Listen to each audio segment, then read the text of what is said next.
This is Where We Live on Connecticut Public Radio. I'm Lucy Nalbathanchel. How does stress impact us physically? It may manifest in the form of frequent headaches, exhaustion, or stomach upset. Today, Where We Live, we focus on the connections between physical and mental health. Coming up, we also talk about how long-term illnesses or trauma impacts physical activity. A local certified personal trainer joins us to talk about the importance of a trauma-centered approach to exercise. We also hear from a reporter from Kaiser Health News. Joining me first on Zoom, Dr. Julian Ford, clinical psychologist and professor in the Department of Psychiatry at UConn Health. Julian, welcome to our show. Good morning, Lucy. So I'd mentioned when we were having physical issues, whether they're frequent headaches or stomach upset, that can be tied to stress. And so I wanted you to start off by talking about these connections between our mental and physical health. Well, I think we learned perhaps several centuries ago when a famous philosopher, René Descartes, suggested that there's a connection between the mind and the body. Although he suggested that it was very separate, it turns out that actually the mind and the brain and the rest of the body are very interconnected. So stress has a profound effect that can take the form of either physical health problems or mental health problems, and in many cases, a combination of both. And the most important thing, I think, to think about right from the very beginning is what type of stress should we be concerned about? Because stress is absolutely inevitable in all of our lives. Much of it is actually good, many opportunities and challenges. But when stress is chronic, or when it begins in childhood and profoundly affects childhood development, that's when stress leads to potentially very serious problems with both physical and mental health. When we think about how our body reacts to stress, Julian, can you talk about some of the ways the body adapts? Well, you know, the most important thing for us to take into consideration is that the body initially reacts to stress as if there is some kind of an adversary. So the stress itself, when it's chronic or when it begins early in life, is essentially a threat to the individual's health and survival. So the body reacts as if it was actually subjected to a bacteria or to a virus. And so the stress response then, which is actually a very healthy response of mobilizing us and helping us be alert and handle situations, it can become a very defensive and a very chronic response of hypervigilance. And the way that takes shape in the body itself is actually a process called inflammation. And inflammation is really the body's defense against external threats, like bacteria or viruses, but it is also something that occurs when we experience chronic or childhood stress. And inflammation helps the body to fight off agents that are going to harm us and helps us actually heal from injuries as well as from illness. But when inflammation continues over a long period of time and it becomes a chronic condition, then that wears down the body very, very significantly. It also puts a great strain on us emotionally and psychologically. And ultimately, it leads to what's now been termed premature aging, where literally our bodies and our psyches are under such strain over a prolonged period of time that we literally age more quickly and are worn down and lose some of the durability. There's even a particular marker for that called telomeres, which are without getting too technical, those are the ends of chromosomes, parts of the genes that are the building blocks of really our lives. And those ends of the chromosomes that are kind of like protective gloves or sheaths, they get worn down when we experience stress and when we experience chronic inflammation. So basically what we've got is a situation where the body and the mind and the emotions are being placed under great strain, and there's not really an opportunity to let up and to heal. And that's what causes both physical and psychological problems to be much worse than they would be otherwise. It doesn't always cause the actual illness, but it makes it much worse. Right. Yeah, thinking about these stress hormones being activated and not being able to shut off, the long-term impact even on our organs. And when we think about our immune system, as you mentioned, our nervous system, even our digestion, Julian. Absolutely. It affects all those parts of the body. That's why chronic stress is related to difficulties with the digestive system, like irritable bowel syndrome. It doesn't necessarily cause those illnesses, but it contributes greatly to them and makes us more susceptible to them. It doesn't cause cancers or heart disease, but it makes us more susceptible. And when we're also under chronic stress, we're more likely to feel anxious, to feel down or even depressed. And those kinds of reactions, which are actually part of the body and the mind's response system to protect us, those kinds of reactions that are mental health problems, they further wear down the body because the body has to mobilize in order to literally help us overcome feelings of anxiety or depression. When we think about our immune system and the impact of chronic stress, can you tell us more?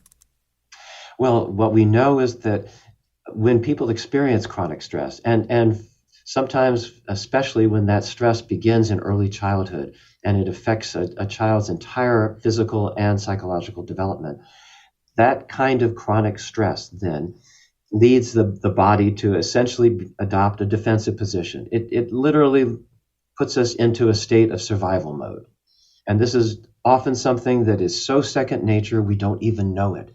People around us often realize that we're on edge, or we're just constantly exhausted, or we're irritable, or we're worried and just never feel quite secure and confident. All of those signs are often taken to just be ordinary reactions, and they are perfectly normal and understandable reactions. But when they become a lifestyle, then the body is literally in a defensive mode, and that puts a strain. The immune system then is intended to protect us, and the inflammation response is part of the immune system. So when the body gears up to protect us and never lets down, that puts a great strain on every part of the body, every organ, every system, and it also puts an enormous emotional strain on us. So that's what we really have to be thinking about. We have to think of stress as not the cause of mental or physical health problems, but as the challenge and the opportunity for us to actually be able to prevent those problems or to heal from them when they occur. You're hearing Dr. Julian Ford here on Where We Live, a clinical psychologist and professor in the Department of Psychiatry at UConn Health, as we talk about the impacts of chronic stress. You can join us. Find us on Facebook and Twitter at Where We Live. Especially in the pandemic, Julian, there's been attention on mental health. And I'm wondering, from all that you have just shared with us about the connections between mental health and physical health, is there more of an emphasis with providers thinking about the impacts of chronic stress on the physical body? What can you tell us? Oh, yes, I think that healthcare providers, physical healthcare providers, doctors, nurses, physicians' assistants, all those wonderful people, and mental health providers, counselors, therapists, psychiatrists, social workers, we are all much more concerned about chronic stress because the pandemic has really created an enormous additional burden of chronic stress for just about everyone. And for some communities and some groups, it's been particularly profound. Those who are already subject to massive kinds of stresses because of structural racism, because of inequities, because of prejudice and discrimination. So when we think about how we're now providing healthcare, we're constantly thinking that we have to take into account every single individual's stress as well as the other aspects of their health. And I really want to add the stress that healthcare providers themselves have experienced has been profound. The immense additional responsibilities that have come with fighting off COVID, with helping people recover from and deal with COVID, and the losses that have occurred due to COVID, those have taken an enormous toll on healthcare workers, and they are incredibly resilient, but the stress is taking a toll on them as well. It certainly sounds like a breaking point, Julian, and I was thinking about all of the shows we've done in the last couple of years about how there is demand for helping people with their mental health issues, but there aren't enough providers. And then you're talking about burnout among providers. And so if somebody is dealing with when they're thinking about their mental health and it's leading to some chronic issues, as we mentioned, headaches, exhaustion, and they go to see their regular doctor, what are the avenues to help them if they can't figure out what's causing it other than it's the chronic stress that they're under, and they need to see someone to talk to someone about that? Well, that is the $60,000 question, Lucy. And part of the answer is that we clearly, and I see that there's recognition of that in the state, nationally, and internationally, that we need additional funding. We need more providers who are skilled at providing mental health care, often in collaboration with the physical health care providers. Sometimes the physical health care providers, doctors, nurses, and physician's assistants, and all of the allied health providers, they need to also know how to help their patients with stress. They don't have to become therapists. They don't have to necessarily, in fact, they shouldn't be burdened with the responsibility of doing mental health treatment, but they can do preventive work.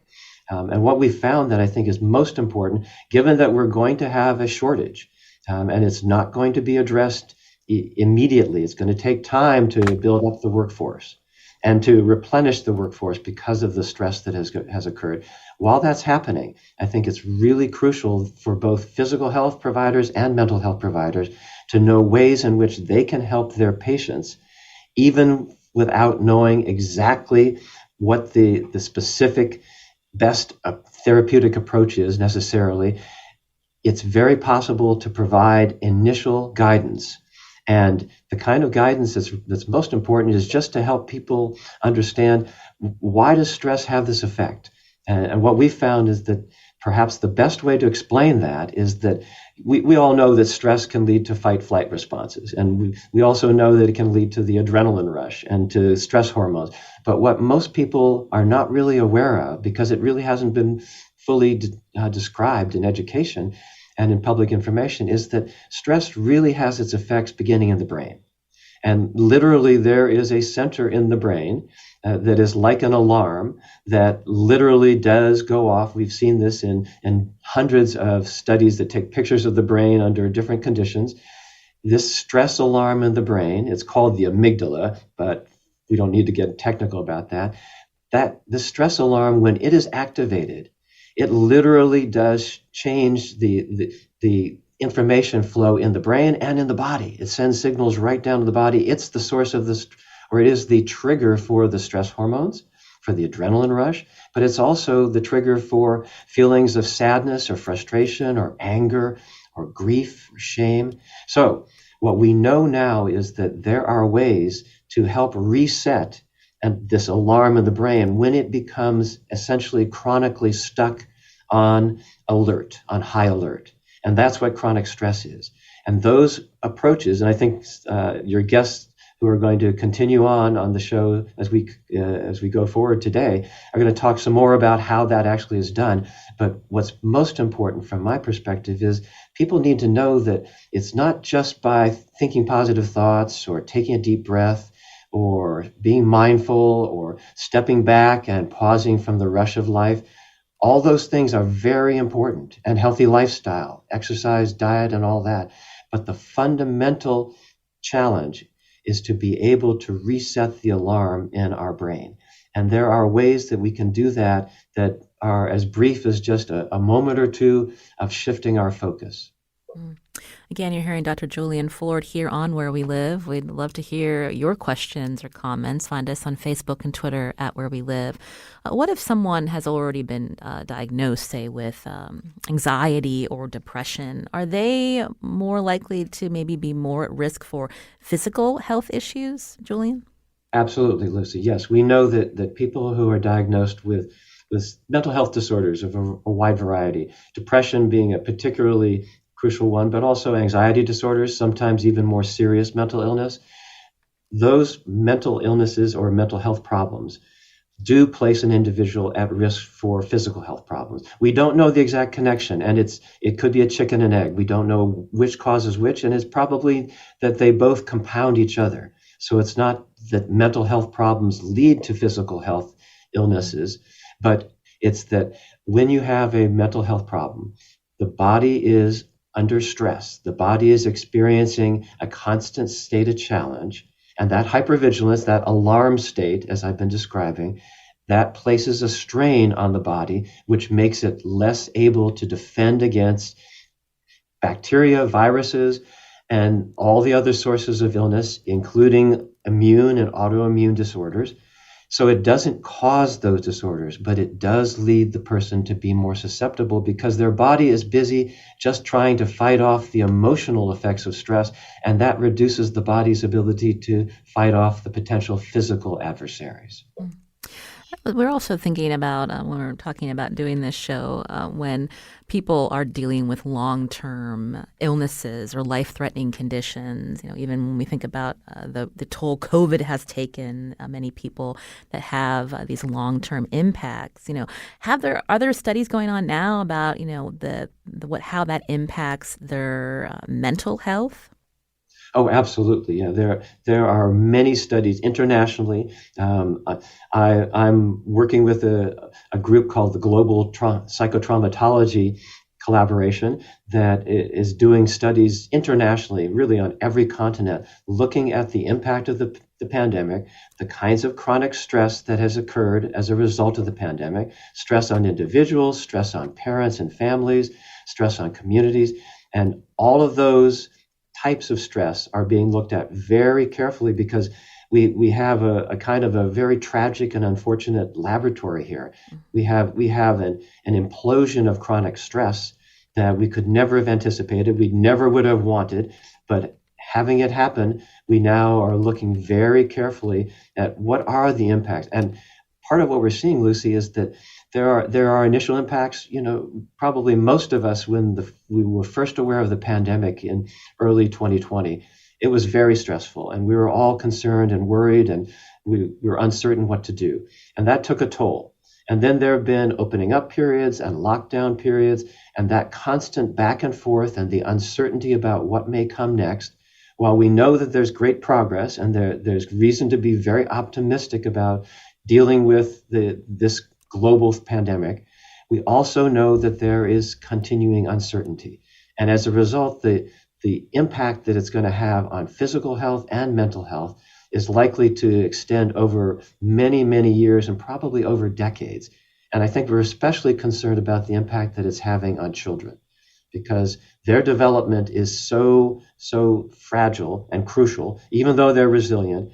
We know, for example, independent of the COVID pandemic, we know that as of 2019, the most recent data that were available, it's estimated that childhood adversity, and COVID-19 has created an enormous amount of childhood adversity and worsened some kinds, such as child abuse and domestic violence. Childhood adversity causes an estimated over 400,000 deaths in the United States every year, and it causes an excess of as many as 19 million cases of chronic inflammation every year. Now that's pre-pandemic, and we know that the impact is going to be escalated by the pandemic. My guest is Dr. Julian Ford, clinical psychologist and professor in the Department of Psychiatry at UConn Health. You're listening to Where We Live on Connecticut Public Radio. Coming up, as Julian mentioned, chronic stress and its impact on physical and mental health affected a lot of people during the pandemic.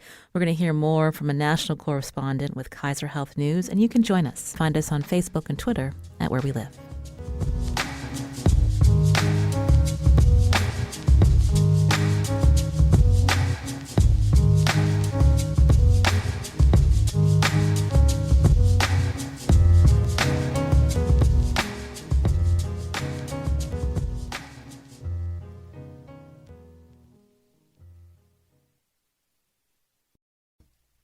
This is Where We Live on Connecticut Public Radio. I'm Lucy Nalpathanchel. Today we're talking about the connections between mental health and physical health.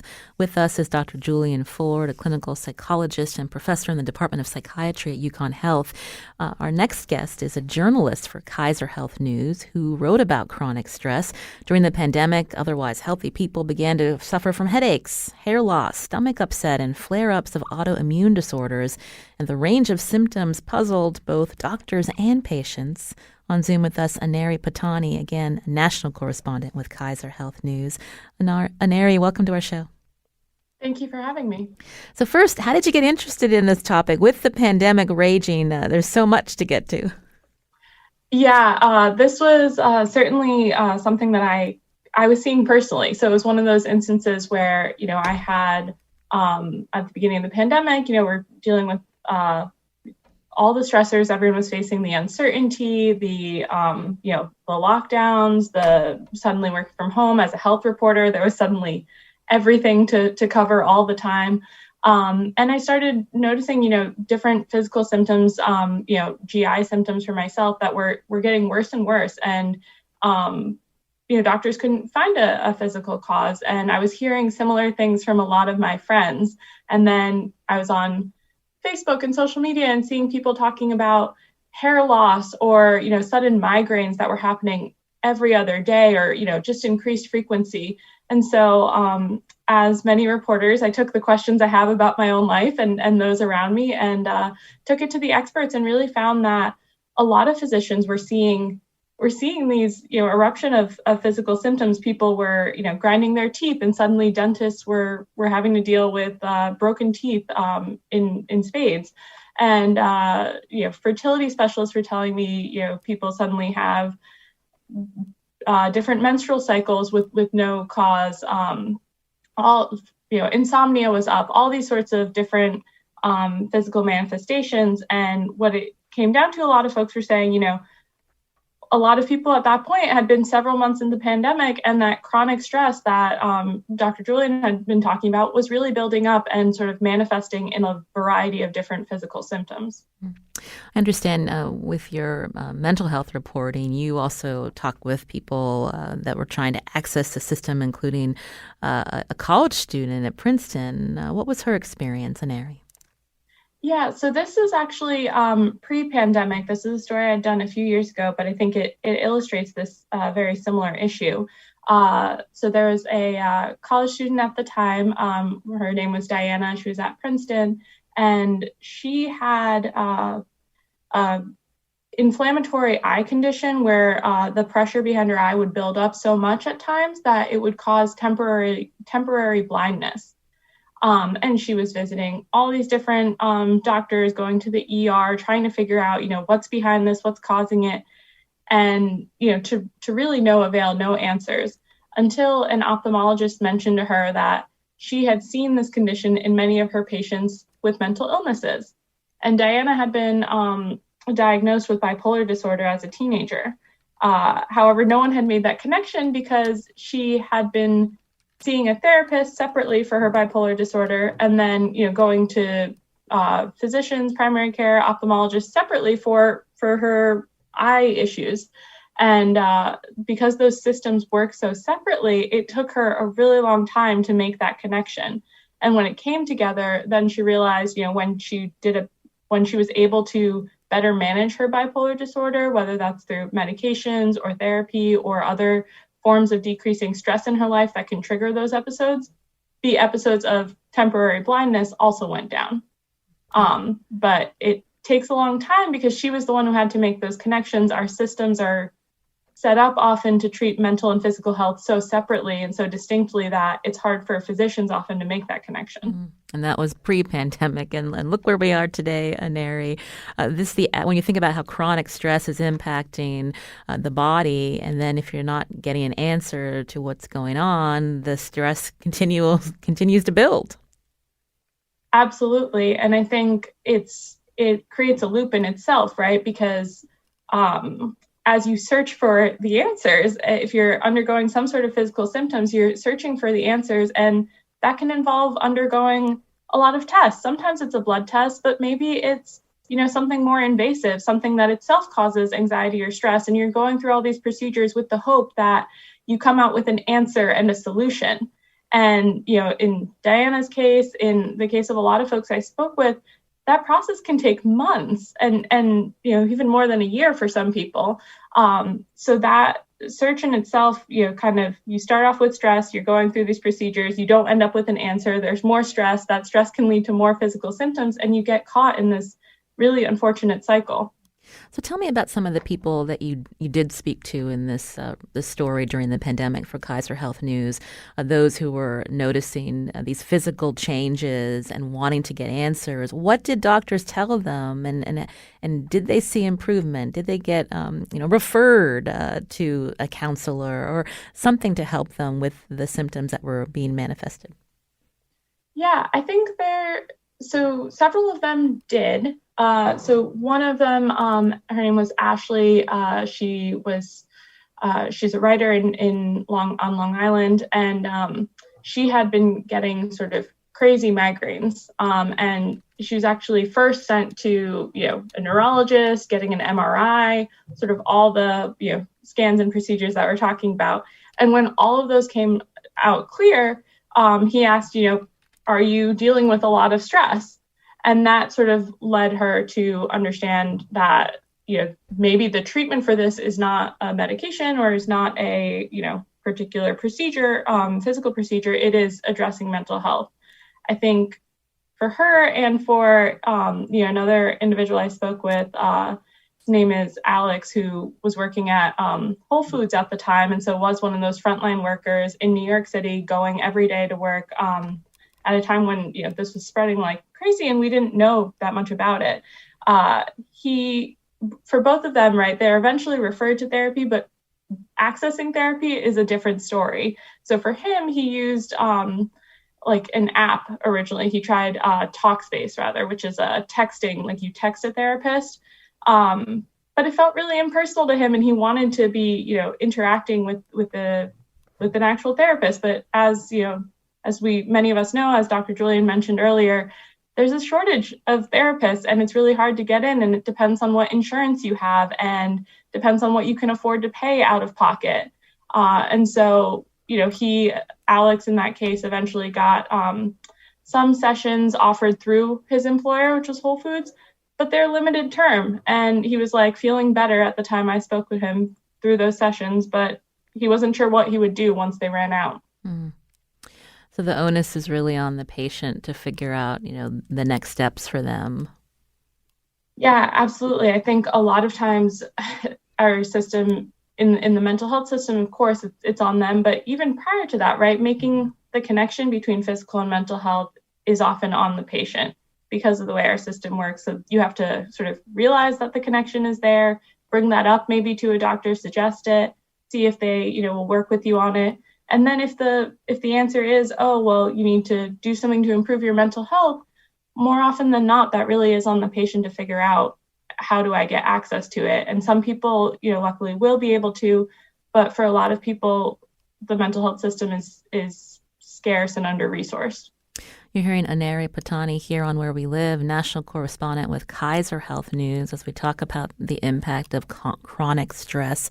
Kathy tweeted to us that she wanted to hear from you and from Julian about the importance of addressing the social determinants of health. If we made sure people had adequate housing, food, education, transportation, income, how many of these health problems would be reduced? Aneri, I'll start with you. Oh boy. I don't have a number on that, but I mean, I think we can all imagine, right? So many if your housing is stable, that takes care of so many anxieties and worries. And I'm not saying this solves all mental illness, right? Of course, there's still biological components. There are other stressors in life. But when we're talking about chronic stress in particular, if I don't know where I'm going to live, if I don't know where my next meal is coming from, if I feel unsafe in my neighborhood and stepping outside of my home, if I'm worried about, if my job is going to be there tomorrow or how I'm going to provide for my family, those are all going to create a ton of chronic stress. And that, as we've been talking about, can lead to a lot of physical ailments or exacerbate pre-existing physical issues. So I'm sure it would impact a huge number of folks if we could really tackle those social determinants. And Dr. Julian Ford, you're still with us. Did you want to respond? Oh, absolutely, Lucy. And I couldn't agree more with Aneri. Those social determinants, the things that we count on every day just for our sense of security and having a rhythm and familiarity in our life and connections to people who we can count on and who we care for and care for us. Without that, chronic stress is just amplified tremendously.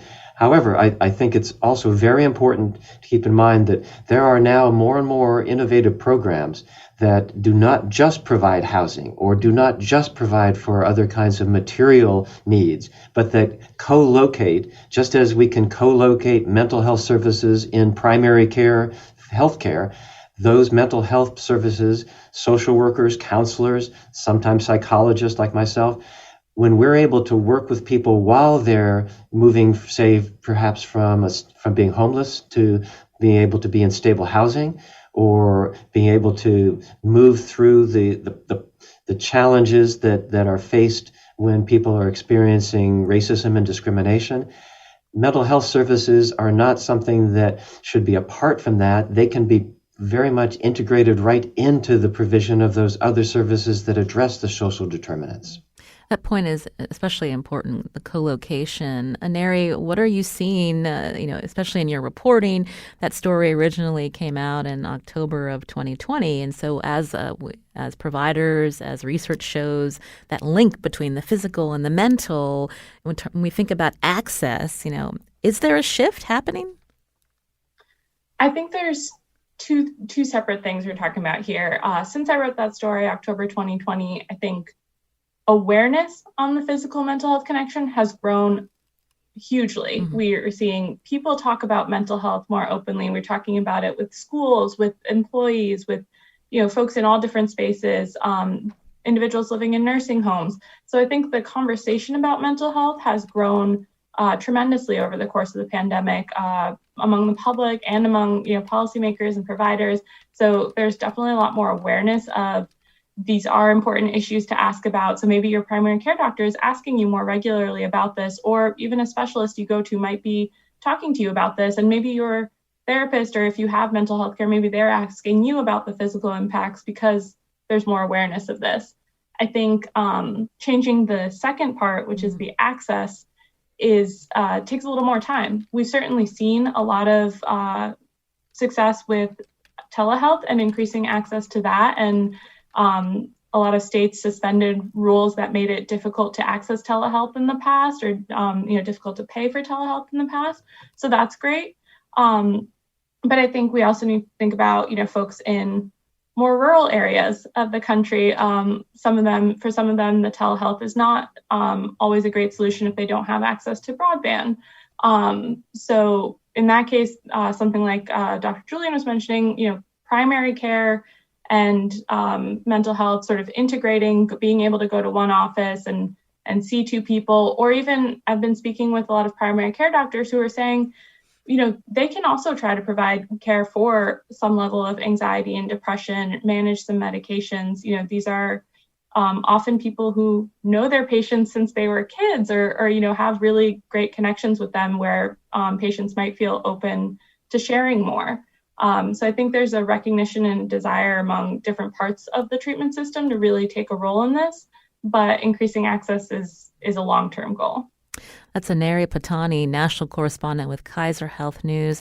Aneri, we'll link to your story on our website, ctpublic.org/wherewelive. Thank you for joining us today. Thanks so much. This is Where We Live on Connecticut Public Radio. Coming up, if you're dealing with a long-term illness or a traumatic experience, exercising may be the last thing on your mind. We're going to talk to a local certified personal trainer about a trauma-centered approach to fitness and hear some tips about how to fend off chronic stress. You can join us. Find us on Facebook and Twitter at Where We Live.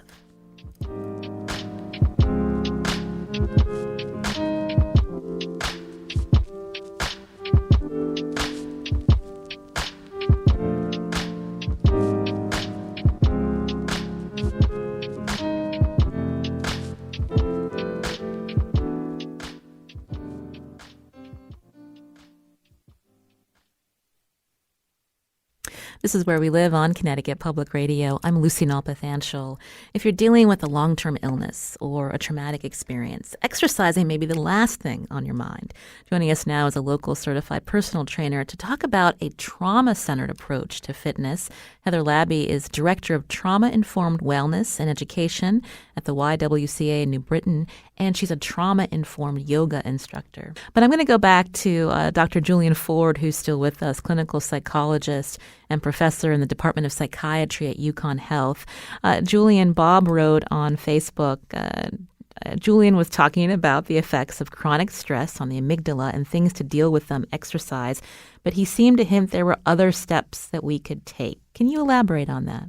Oh, I'd be glad to, Lucy. Thank you. And thanks, Bob, for the question. What we found is that when people exercise, and as I'm sure Heather is going to describe, it can be enormously beneficial in terms of actually helping a person to come to a greater sense of peace in regard to things that have happened to them that may have been traumatic in their lives. It's not a treatment for post-traumatic stress disorder, but it can be a very important component of healing from post-traumatic stress. What we found, however, is that what the crucial element in exercise, in meditation, in mindfulness, in all kinds of approaches that can be helpful with chronic stress or traumatic stress, is being able to shift to focus. So we've done this in a very simple way just to keep it simple, smart. We just simply talk about doing an SOS, and that stands for slow down and sweep your mind clear, and that's the S, and then orient yourself, which is focus on just one thought or one part of your life that is most important at this moment. And it's interesting when people do that, when they shift out of thinking about everything and trying to figure out everything and just focus on one thing, one person, one lyric from some music, one image, one place, that gives a sense of presence that is quite unique. And then after orienting, we suggest to just do a quick self-check and just notice how much stress you're feeling. We have a stress thermometer from 1 to 10, 10 being the worst stress ever and 1 being none. But we also suggest that people do a quick check on their level of personal control. And that's what is most important. And the way in which we have control over stress is not by changing everything in the world, even though we can work toward that. But the most important source of personal control is being able to think clearly under stress. So the rating for personal control, the thermometer is from not being able to think clearly at all to being able to think very, very clearly. So just that simple SOS. Now, it can't be just done once.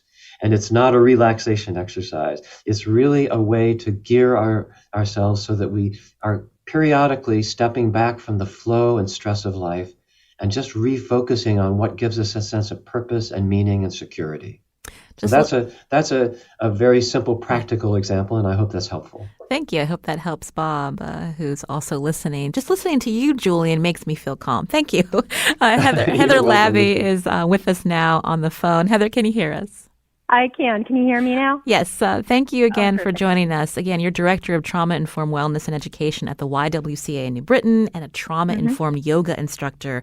And so this is a new role for you. When we think about the last 2+ years of the pandemic, what brought about this change, this focus on trauma-informed wellness?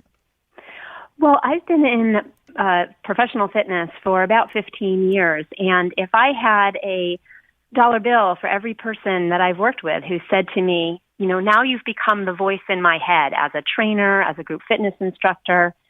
And that's a lot of responsibility. And I think when we're thinking about how we respond to chronic stress and to post-traumatic stress disorder, trauma triggers, a lot of us have a very critical voice in our head when that happens.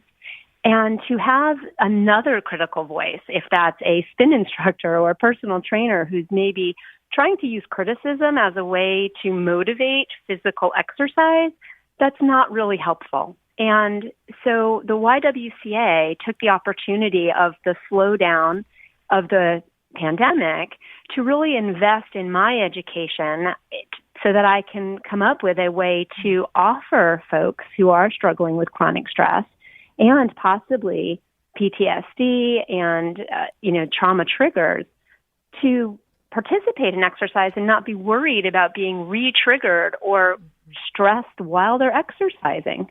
So that was the impetus. Mm-hmm. And the YWCA really believes in empowering everyone. And this seemed to be a really good way through the trauma and stress of the pandemic to offer good access to exercise that is not re-traumatizing and creating more chronic stress. Heather, can you give us some more examples of this trauma-centered approach to fitness? Maybe first starting with how you approach adult participants at the YWCA where you are. And then Julian made a great point about the children that are impacted. Mm-hmm. If you could talk about those two. Sure. So when folks come to the YWCA and they interact with our trainers, they interact with our fitness instructors, or take classes online with me with our trauma-informed yoga, they're going to be offered a lot of different options. They can come and go out of the class as they want to. They can ask for modifications. They can, ask questions. Why do I need to do this? They're going to be spoken to in a very respectful manner. They're not going to be yelled at. They're not going to be shamed. Even our playlists, we consider the music and how that's going to impact folks. What the lyrics might be saying, and just the different options for people to participate in the exercise in a way that's empowering for them. So then with the children, we have a tremendous preschool program at the YWCA, and I am interacting with every one of our classes on a weekly basis and providing trauma-informed yoga for the children there at the YWCA. We noticed a tremendous increase in traumatic behaviors, especially from little ones who were coming into preschool right at the tail end of lockdown, and especially kids who maybe had been at home and never socialized, hadn't gone to childcare or preschool because they had been on lockdown. And having these yoga classes is really giving them some of what Dr. Julian was speaking about, that capacity to shift and check in with themselves and develop this skill of interoception, which is just sort of noticing how they're reacting to the present moment. I've done yoga before, but when we think about you're a trauma-informed yoga instructor. So can you give us an example of how the instructor is talking with the class, with the young people, and, again, how that helps them kind of connect? Sure. So all of the yoga that we practice at the YWCA, whether it's with the children in the preschool program or with the inpatient and outpatient folks at the Hospital of Central Connecticut, we're collaborating with that entity. It's a very different type of yoga class than something that people might experience if they go to a traditional yoga class or yoga studio. The trauma-informed yoga instructor is not going to speak in Sanskrit, so they're not going to be using any language that maybe creates a sense of separation between the participant and the instructor. They're going to be offered lots of modifications, and even to the point of if you don't want to participate in a certain shape, you certainly don't have to. The instructor is going to participate along with the children or the adults that are in the class. So again, anything to decrease that sense of separation between the instructor and the participants. And participants can ask questions. There isn't a sense of, silence or anything like that. And then the instructor is going to think about the constituency of the participants. So for instance, I work with sexual assault survivors. And there may be certain shapes that just I know might create a stressful experience. And so I'm not going to even offer those shapes in the sequence. And I'm going to let those folks know that they can come or go, they can sit out of a shape, they can ask for modifications anytime that they need to. That's really interesting. When we think about this new approach to exercise, again, the YWCA that you work for has embraced this. I'm wondering, is this something that you're seeing throughout, other facilities, or is this still a new approach? Unfortunately, I find it hard to connect with any other facilities. I mean, I think you do sometimes in the media, you'll hear advertisements for different fitness chains that are saying, this is a no judgment zone, which is terrific. That is definitely part of being trauma informed. And I hope that that's the experience for people. But we're working and collaborating with other entities to try and really push this out there, that this is an option and that this is a way to empower our entire community through the access, whether it's online or coming into the facility, and learning how to approach fitness in a way that is self-centered, really. Like, how is this feeling for me? Do I need to slow down? Do I need to ask for modifications? How is this impacting my physical and mental experience right now so that I can learn these skills? We'd love to continue to train different providers to just see this option that even in physical fitness, we can take an approach that is combining mental health with physical health. So we know that that's where this stress is landing in the physical body, and we can help as long as we're not creating more stress and more triggers. Well, Heather Labby, thank you for your time and your work in the community. We appreciate you explaining the importance of this trauma-informed approach to exercise. Absolutely. It's my pleasure. Heather, again, is Director of Trauma-Informed Wellness and Education at the YWCA in New Britain, Connecticut. I also want to thank Dr. Julian Ford for being with us, clinical psychologist and professor in the Department of Psychiatry at UConn Health. Julian, thank you. Thank you very much, Lucy. I'm Lucy Nalpathanchel. Today's show produced by Tess Terrible. Our technical director is Kat Pastor. We hope you have a great weekend.